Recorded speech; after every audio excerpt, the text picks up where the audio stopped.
Thank you so much, and welcome everyone to India Energy Week. It's my great honor to be moderating this panel. Mr. Puri, I do congratulate you for this facility. I believe that your country built this conference center in 13 months, and that's certainly impressive. So well done, and thank you so also for organizing the weather. I come from London. I think that you, sir, were the Deputy High Commissioner in London about 25 years ago, and you know well what the London weather looks like on a morning in January. So well done also for the weather. Thank you. Thank you, Mr. Moderator. Thank you for moderating this session. Thank you for your very kind comments on this new facility. Yes, and I want to thank all those concerned. It was constructed in a short period of time, I think 13 months. ONGC had 250 acres of land, and during a conversation, the idea came up, and well, the rest is history. But I believe this is only the beginning. I'm going to encourage them to, in fact, develop this facility and ensure that the venue becomes a major global conference tourism attraction. Insofar as the weather is concerned, if I may be allowed to say, I think you exaggerate a little about my ability to get things done. Because if I had my ability, I want to thank the Chief Minister who is in charge of that department, the weather department. But I somehow worry about extremes. So what you said about London, we had a storm in the United States where it was minus 17 in parts of New York and thereabouts. I would have preferred it a little cooler in Goa, but it's still, if it's given a choice between the weather here and the weather in London, even though I like London very much, my preference would be Goa just now. Thank you, Minister. I think that Minister Hodgson of Canada and I will probably happily take for now the weather in Goa. As I left, we were getting 3 feet of snow in Toronto, so I'm very happy to be in Goa. Excellent. I'm very lucky I have a fantastic panel, Minister Puri of India, Minister Hodgson of Canada, and Secretary General Jassim Al Shirawi of the International Energy Forum. And Secretary General, let me use your fantastic abilities to be my expert on this panel. If I may perhaps start with you. When you look at the energy landscape today, what do you see and what are you expecting in the next few years? Thank you, Javier. It's such a pleasure to be here in Goa for the India Energy Week. I'm so pleased to be also and honored to be in this panel with the Honorable Hardeep Singh Puri and the Honorable His Excellency Tim Hodgson of Canada. And I thank the organizers for inviting us for this important forum. Also, India and Canada are very important members of the International Energy Forum, the IEF, and I take this opportunity to thank them for their support and for their positive engagement with the IEF. As far as the, talking about the trends and the themes, I think the previous speakers, particularly His Honorable Prime Minister of India and Honorable Minister Hardeep Singh Puri and His Excellency Dr. Sultan Al-Jaber have really put nice words to set the scene.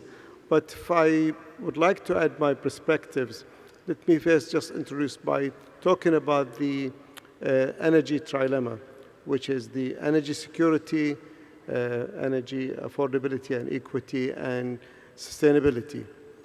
Decision makers have to kind of set priorities while taking account of the constraints and the development needs and their aspirations.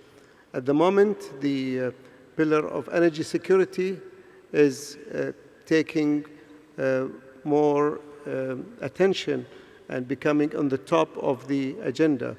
But national needs generally dictate for each country what of these pillars would need to be attended to at different times. But there is no one global model for deciding between these factors. The trends that I would see first, let's talk about the demand, and this was also mentioned in the previous speeches. The world demand for energy is increasing, driven by population growth, urbanization, industrial development, digitalization, AI, and also rising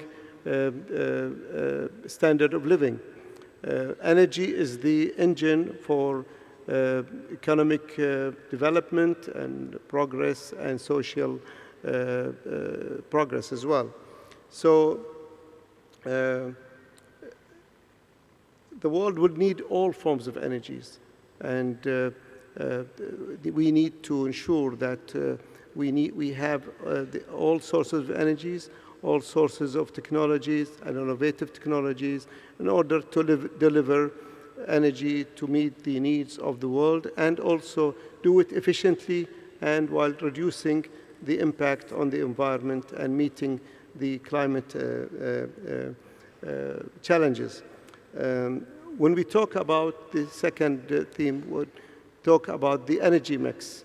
The energy systems are evolving rapidly, but oil and gas will remain fundamental and critical to industries, and it is driven by, again, industrial development.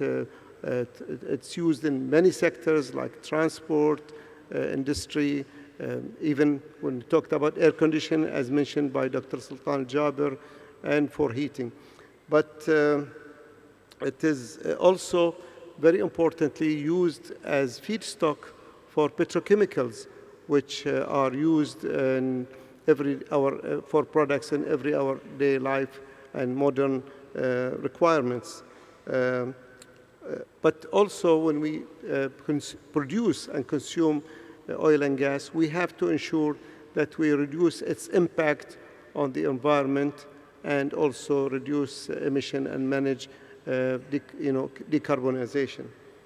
The next theme, I think, we'll talk about electrification. Electrification is on the rise, and it's driven by industrial requirements, mobility, EV cars, digitalization, and air conditioning. But when we talk about electrification, the center of gravity is being shifted toward power systems and putting the spotlight on electrical grids. Generating electricity is moving fast, but transmission and distribution, storage systems, and backup systems need more attention because they require more coordination, more cost, and more investment.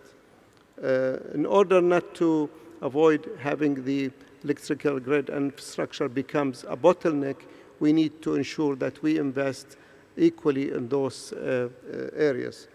Then we talk about climate policy. The climate policy momentum is shaping and will continue to influence the investment decisions, sources of technology and options of technologies, and also the trade patterns. Renewables, solar and wind, are on the rise and they are being scaled up, but they also face issues like permitting, land access, infrastructure, grids, capacity, and most importantly also backup systems to meet and to ensure that we deliver, and meet the demands and the transition requirements. Critical minerals are also becoming strategic dimension, and they are being important for energy security because of concentrated supply chains, competition, and also long lead time. So they're coming up on the forefront of energy security. And the last item is fragmentation and polarization. The energy systems are becoming more complex, and they are shaped by geopolitics, competition, supply chain issues, and the global energy system is already complex. And by adding elements of fragmentation and polarization, it's making it more risky and adding elements of uncertainty, and also adding a lot of cost for delivery of energy system. So change and complexity are constant, but with dialogue, I think we can navigate through these challenges. And the IEF is the global home of dialogue between consumers and producers of energy, and I welcome everybody to be joining the IEF in our dialogue and our journey to navigate through these challenges. When I was listening the comments of the Secretary General, Minister Hodgson, I was hearing a lot of themes that sound to me as Canada. Oil and gas supply, renewable energy like hydropower, commitment to climate change, critical minerals where your country is a big producer. When you look at that world that he was describing, what do you see the role of Canada? Thank you for the question. I'll just start by saying, Namaste, thank you, Your Excellency, for inviting me here. It's a long way from Canada to Goa, so why am I here? I'm here because, as we've heard, energy security is really rising to the forefront of how we move forward globally right now. And it's important to both Canada and India, and we'll have a number of conversations, myself and my colleagues in the Indian government.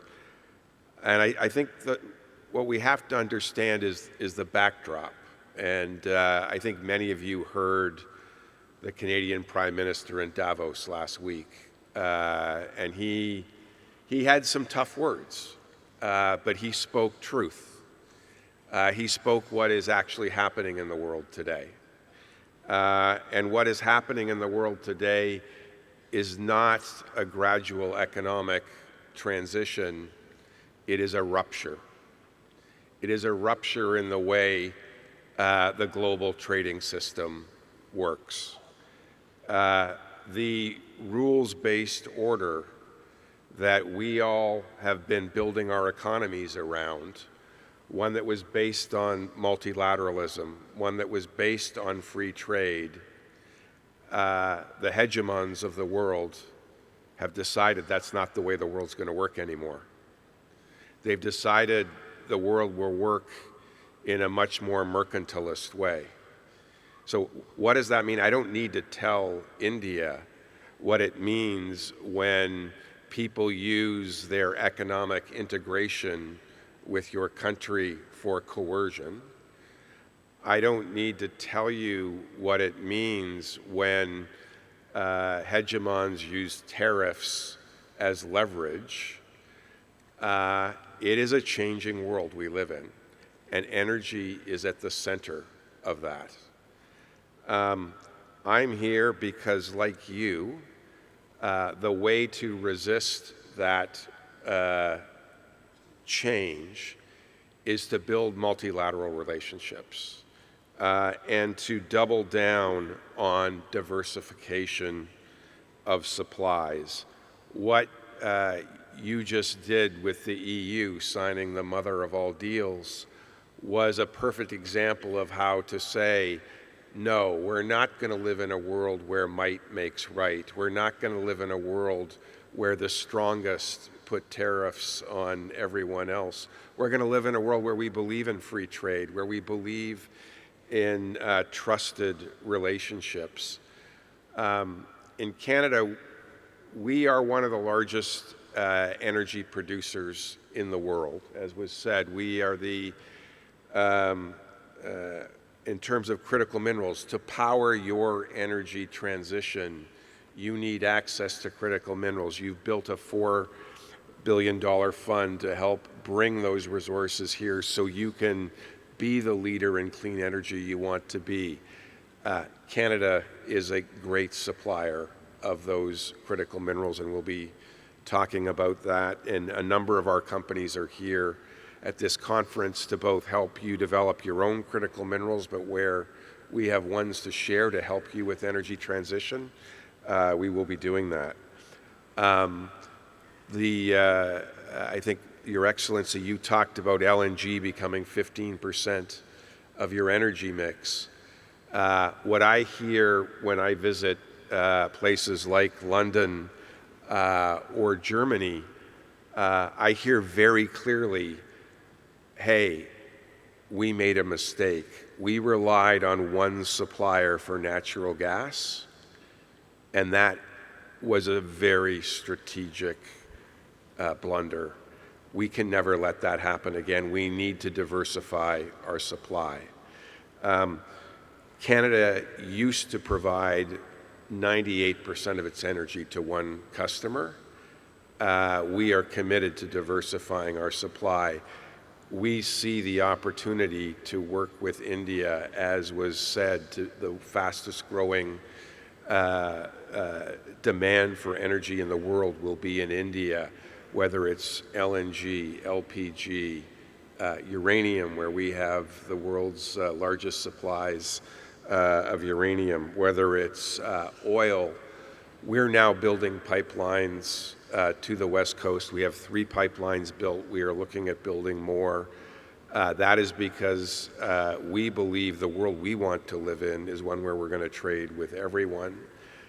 We will never use our energy for coercion. We believe middle powers should work together to resist hegemony, and that's why I'm here. Thank you, sir.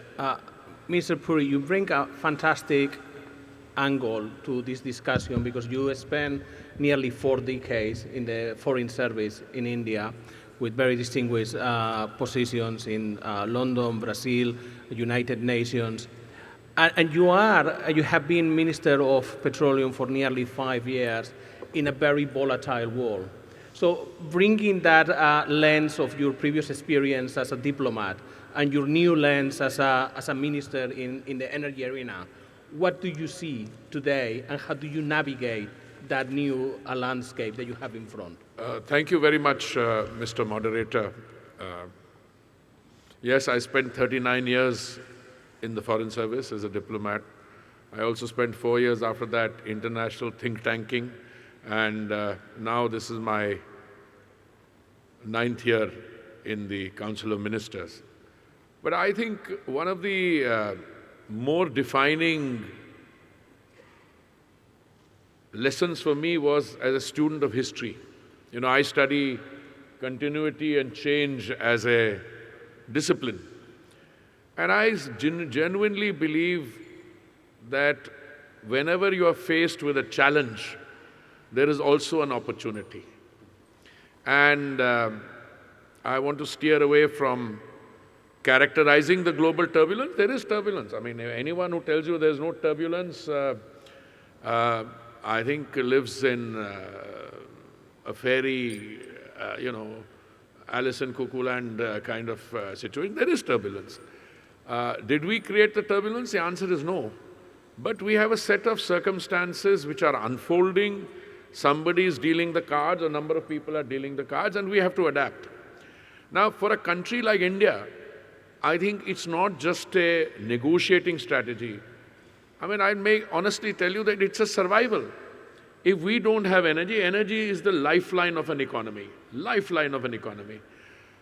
And you mentioned, my colleague from Canada mentioned our desire to take natural gas from 6% to 15% of our energy mix.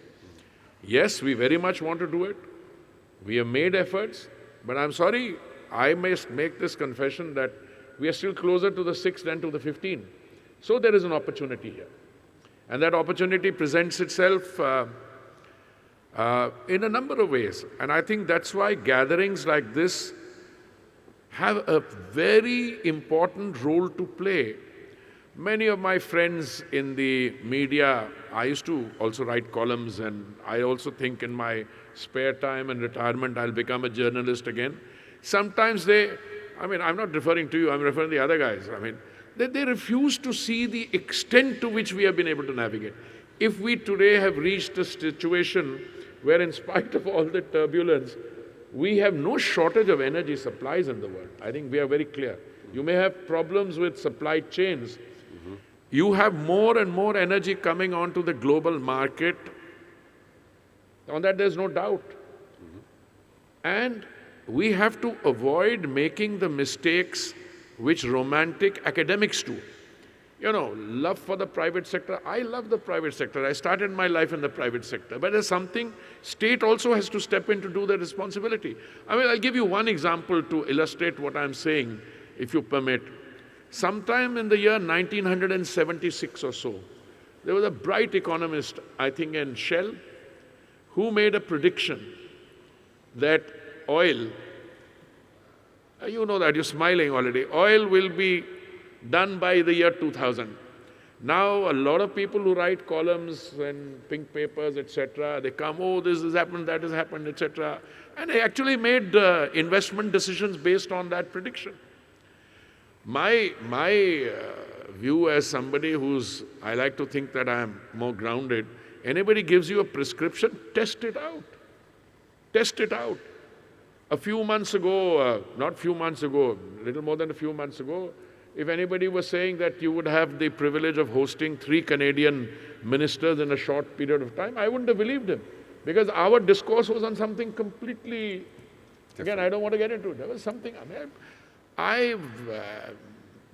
wherever I've served in New York, in Brasilia, and Geneva, some of my closest friends were the Canadians. We could relate to them. We could talk about it. Today, we put that side behind us, and we are now talking about, I had your trade minister, one of your ministers, Mr. Sandhu, the Premier of British Columbia, and you, and I'm looking forward to bilateral discussion. I want to just say 2 things to take this discussion, and thank you, we have a very eminent moderator who knows the sector. Today, I believe, amidst all the turbulence, amidst all the challenges, there's a great opportunity. Yes. Because we have shed the romantic notions of the world's calm status quo. It isn't. And there are several people who are have the capacity to cause those. I don't think I have the capacity because I need to look after my domestic consumption and domestic availability.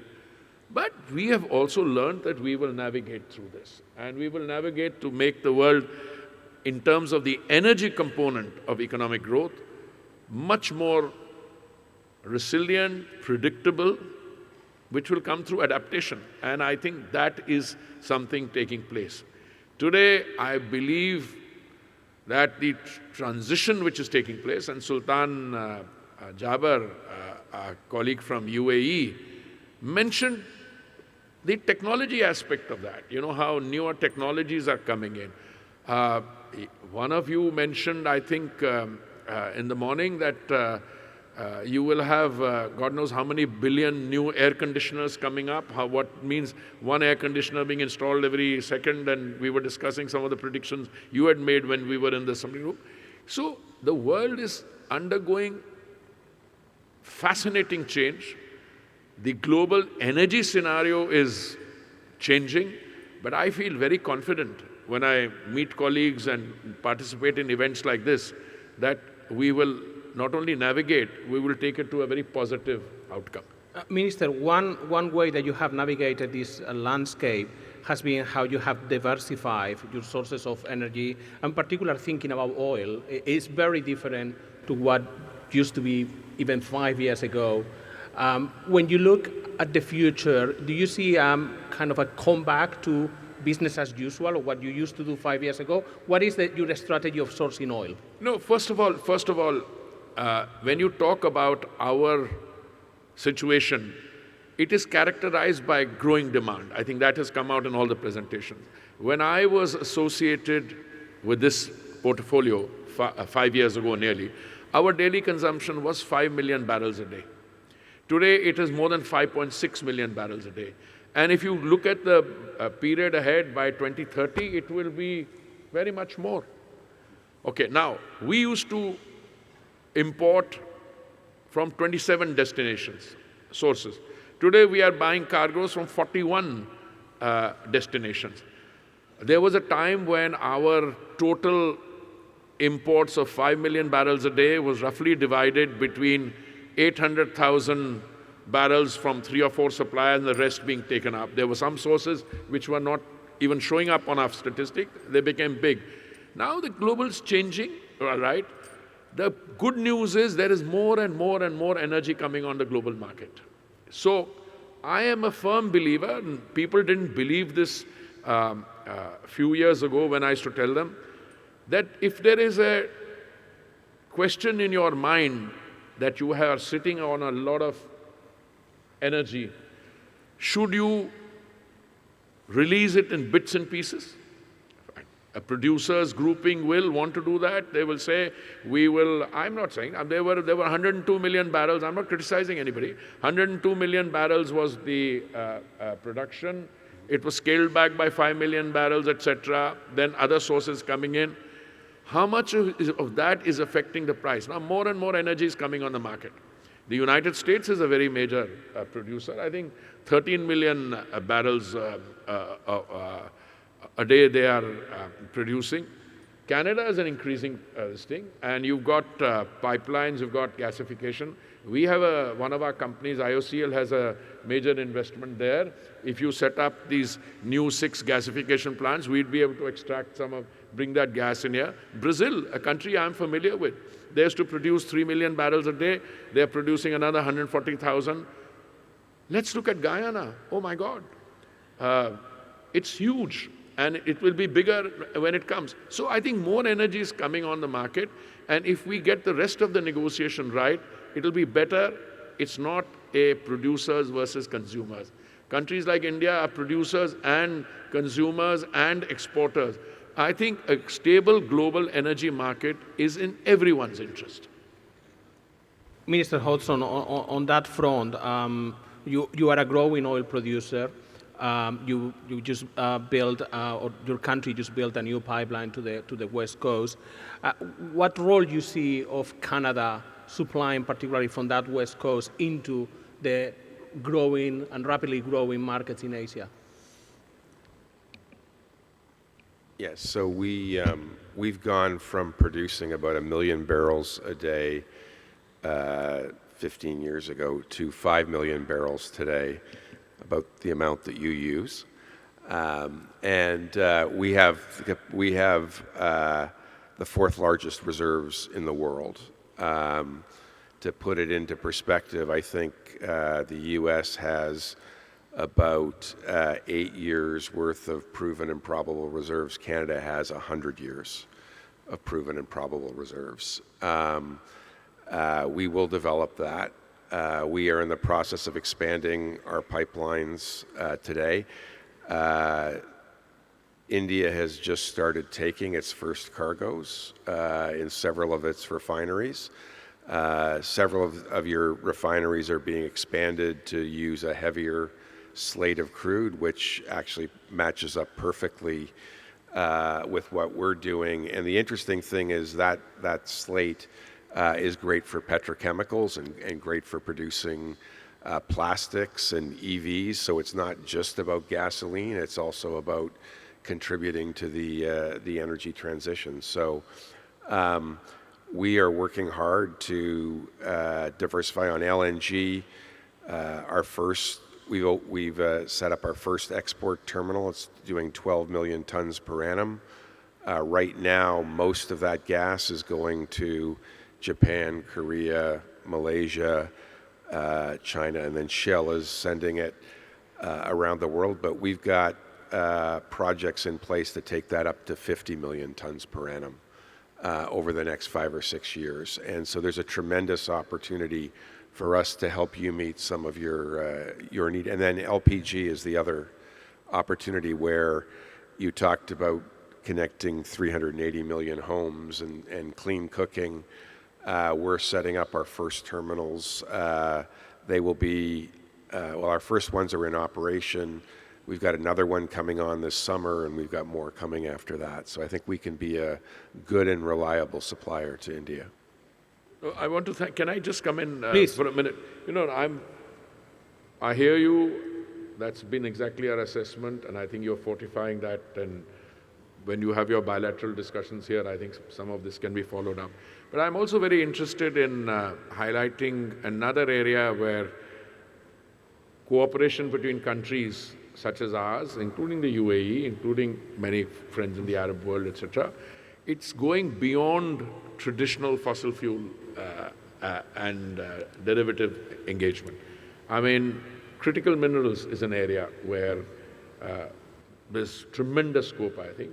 We are also into the green hydrogen business a lot. I think we've succeeded through 3 tenders to bring down the cost per kilogram way beyond what I expected in my tenure. So green hydrogen is an area we've developed. Small modular reactors, the nuclear ones, but I don't think we're going to get net zero if we don't go into that route, etc.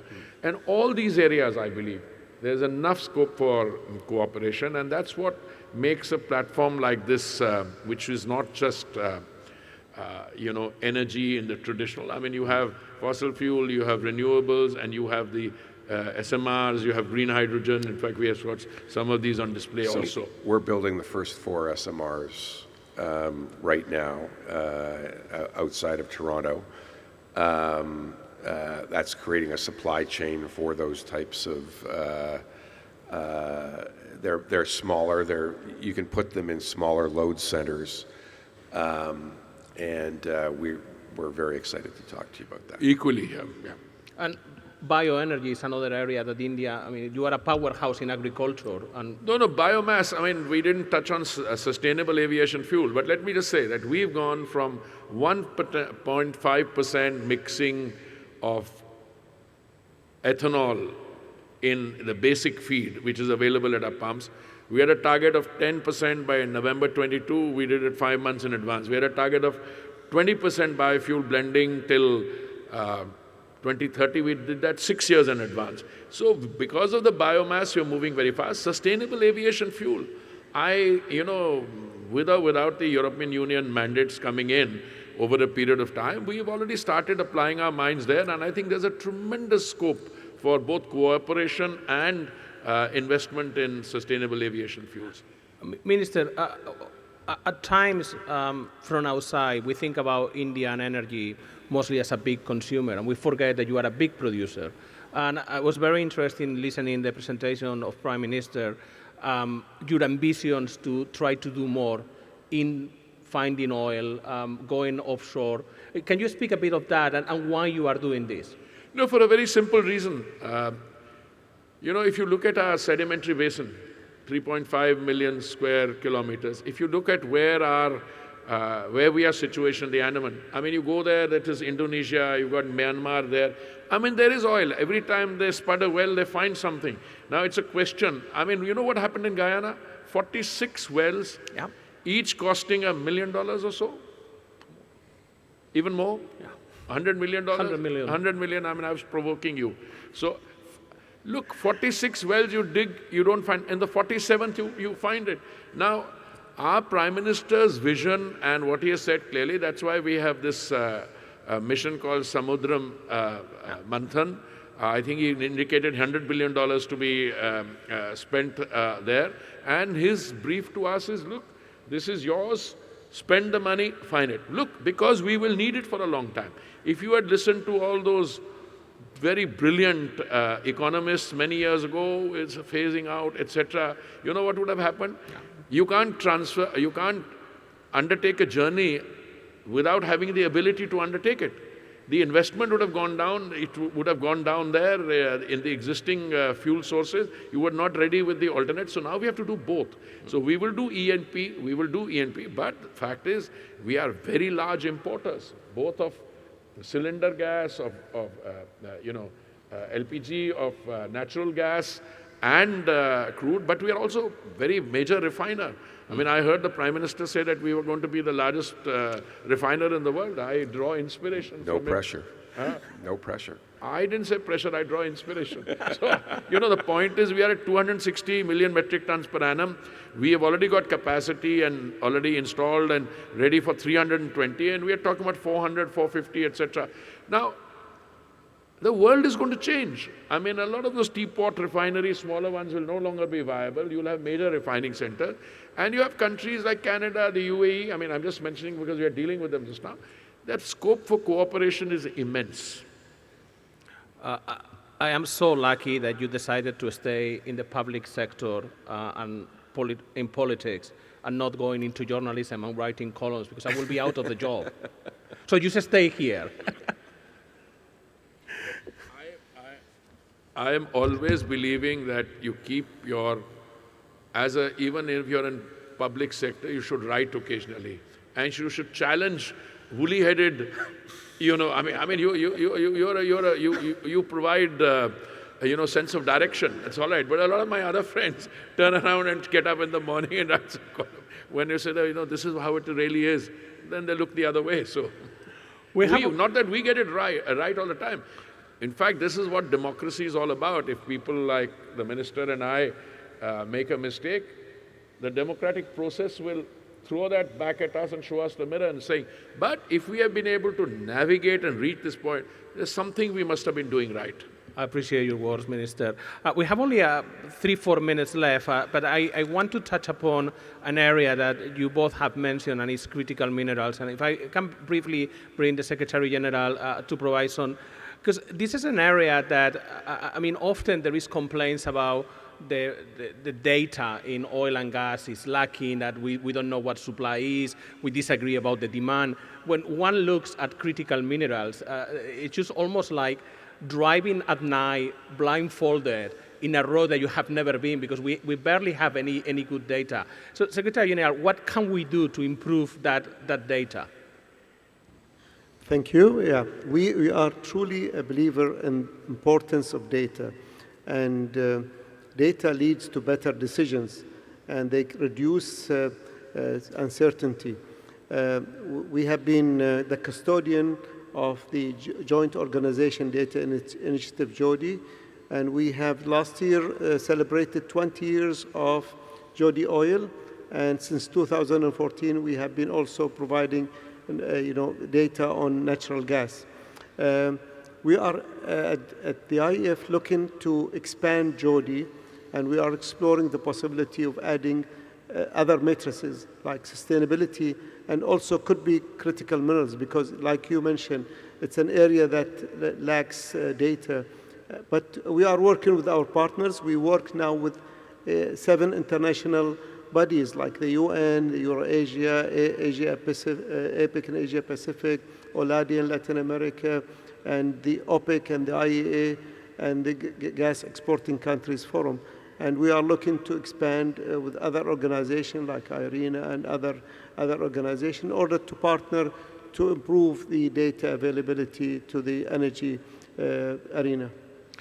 Minister Hodgson, during the period that Canada was the chair of the G7, you made a big push into critical minerals and tried to get the G7 working together. Can you give us an update of those efforts? Where are we, and what are you planning further for critical minerals? So we're at the last G7, we announced 26 transactions with 11 different countries, working on improving the investability in critical minerals, trying to create greater certainty. That's through offtake agreements, in some cases price floors. That's in providing money for infrastructure. I know many other countries have been invited to start participating in the buyers group. What we're trying to do is create more of a level playing field. We've got one of the hegemons who's interested in controlling supply chains, and they have used that as part of the geopolitics that we're seeing. The critical minerals buying group is designed to create more certainty of supply for OEMs around the world. India has a huge number of OEMs who are going to rely on these critical minerals to make the renewable energy, whether it's wind, whether it's solar, and then things like automobiles, airplanes, ships that all use these critical minerals. What we're trying to do is organize, as you said, Your Excellency, use state power to organize the development of these so we have a more predictable supply of critical minerals.